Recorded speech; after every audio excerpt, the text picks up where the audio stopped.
টি-20 বিশ্বকাপে গ্রুপ স্টেজের ম্যাচ অনেকটাই শেষের পথে এবং সুপার 8-এ ভারতের প্রতিপক্ষ কারা হবে সেটাও অনেকটাই পরিষ্কার হয়ে গিয়েছে। তো গ্রুপ স্টেজে ভারতের আর একটি ম্যাচ বাকি আছে কানাডার বিরুদ্ধে 15 তারিখে। তো এই ম্যাচটা শেষ করেই ভারত আমেরিকা ছেড়ে ওয়েস্ট ইন্ডিজের উদ্দেশ্যে রওনা দিয়ে দেবে, কারণ সুপার 8-এর সব ম্যাচ এবং সেমিফাইনাল ফাইনাল ম্যাচও কিন্তু ওয়েস্ট ইন্ডিজেই অনুষ্ঠিত হবে।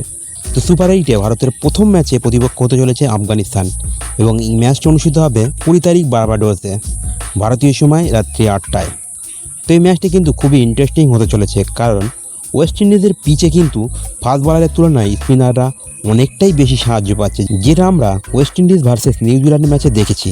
আর আফগানিস্তানের কাছে রাশিদ খান, নূর আহমেদ এবং মোহাম্মদ নবীর মতো কোয়ালিটি স্পিনাররাও আছে। তো এই ম্যাচে আফগানিস্তানটা কিন্তু ভারতকে বেশ টাফ কম্পিটিশন দেবে এবং ম্যাচটি খুবই ইন্টারেস্টিং হবে বলে মনে করা হচ্ছে।